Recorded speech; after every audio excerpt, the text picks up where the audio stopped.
देवरानी। एक बार की बात है, सुषमा अपने पूरे परिवार के साथ खुशी खुशी मोहन नगर में रहती थी। उसकी 2 बहुएं थी, पल्लवी और शिवानी। एक दिन दोनों बहुएं रसोई में काम कर रही होती है कि तभी उनकी सास सुषमा उन्हें बुलाती है। अरे बहू, जरा इधर तो आना। शिवानी, जरा जाकर देखना सासू माँ क्या कह रही हैं। दीदी आप ही देख लो ना जाकर, आपको भी तो सुनाई दे रहा है। अरे मैं आटा गूंद रही हूँ ना, तुम चली जाओ। हाँ तो मैं भी तो सब्जी काट रही हूँ ना दीदी। अरे बहू जल्दी आओ। ओह, ये तो जाएगी नहीं, मैं ही जाकर देखती हूँ कि क्या करना है। पल्लवी सुषमा के कमरे में जाती है। जी मम्मी जी, क्या हुआ? शाम को घर पर कुछ मेहमान आने वाले हैं, तो तुम अच्छा सा खाना बना लेना बहू। ठीक है मम्मी जी, आप बता दीजिए क्या क्या बनाना है और कितने लोग आ रहे हैं। सुनील की मौसी जी और उनका पूरा परिवार आ रहा है। कुल मिलाकर 3 लोग और हमें मिलाकर हुए 9 लोग। तो अभी से ही तैयारी करना शुरू कर दो। और हाँ, घर की सफाई भी कर देना, हाँ अच्छे से। जी मम्मी जी, सब काम हो जाएगा, आप चिंता मत कीजिए। पल्लवी शिवानी को घर में मेहमान आने वाले हैं इसके बारे में बताती है। क्या 9 लोगों का खाना बनाना होगा, घर की सफाई करनी है? बाप रे, सासू माँ ने तो हमें घर की नौकरानी ही समझ कर रखा है। ऐसा नहीं बोलते शिवानी, हम इस घर की बहू हैं और घर के काम करना हमारा फर्ज है। दीदी तो है ही सासू माँ की चमची, जब देखो सासू माँ सासू माँ। मैं तो इतना सारा काम नहीं करने वाली।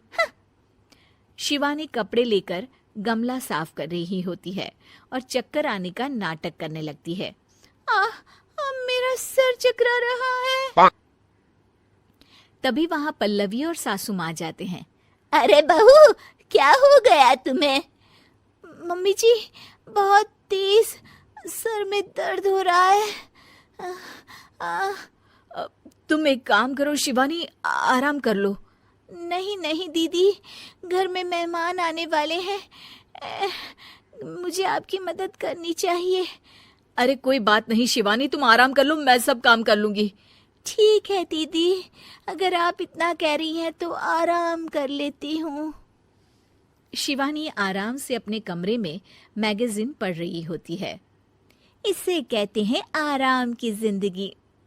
इतना सारा काम। चलो, सारा काम खत्म हो गया, शिवानी को देख आती हूँ। शिवानी अपने कमरे में ईयरफोन में गाने सुनते सुनते सो जाती है और उसके साइड में मैगजीन भी रखी होती है। पल्लवी वहां आ जाती है और वो सब देखती है। ओहो, तो मतलब सब काम चोरी का बहाना था। अभी बताती हूँ इसको। घर का सारा काम मुझे करना पड़ा और ये महारानी यहाँ मैगजीन पढ़ रही है, गाने सुन रही है। पल्लवी रसोई से एक प्लेट और चम्मच लेकर आती है और शिवानी को थाली बजाकर उठाने लगती है। शिवानी अचानक से उठती है। उठ गई महारानी, गाने भी सुन लिए, मैगजीन भी पढ़ ली। तुम तो बहुत बड़ी झूठी निकली शिवानी। तुमने सर दर्द का बहाना बनाया ताकि काम करने से बच सको। हाँ, बनाया बहाना, तो क्या करती, इतने सारे काम करती। मुझे कोई शौक नहीं है चापलूसी का। क्या चापलूसी? तुम्हें लगता है कि मैं सारे काम चापलूसी के लिए कर रही हूँ? और नहीं तो क्या। तभी वहां सासू माँ आ जाती हैं। अरे बहू, वो लोग बस आने ही वाले हैं, तुम तैयारियां कर लो। जी सासू माँ, तुझे तो मैं बाद में देखती हूँ। सब खाना खाने बैठते हैं और खाना शुरू करते हैं। तभी सुनील की मौसी बोलती है। वाह भाई वाह, खाना तो बहुत ही अच्छा बना है सुषमा जी, एक एक चीज में क्या स्वाद है। ये सुनकर शिवानी मुंह बना लेती है। उसे अपनी जेठानी की इतनी तारीफ रास नहीं आती। आपकी बहुएं तो बहुत ही अच्छा खाना बनाती हैं। हाँ, बनाती तो दोनों ही अच्छा है, पर आज ना ये सारा खाना बड़ी बहू ने बनाया है।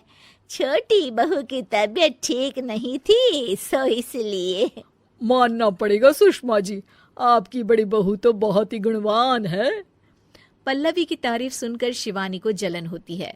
पल्लवी ये सुनकर खुश हो जाती है और शिवानी की तरफ देखकर उसे चिढ़ाती है। कुछ देर बाद मेहमानों के जाने का वक्त हो जाता है। मौसी जी सबके लिए उपहार लाई होती है। वो सबको शगुन के पैसे देती हैं और अंत में पल्लवी के पास आती है। तुम्हारे लिए शगुन का लिफाफा तो है ही, पर बहू तुम्हें एक और उपहार भी मिलेगा इतना अच्छा खाना बनाने के लिए। मौसी अपने सोने के कंगन निकालकर पल्लवी को पहना देती है। ये लो, ये मेरे मनपसंद कंगन है, अब से ये तुम्हारे हुए। धन्यवाद मौसी जी। ये देखकर शिवानी तो पूरी तरह से जल जाती है और गुस्से से रसोई में चली जाती है।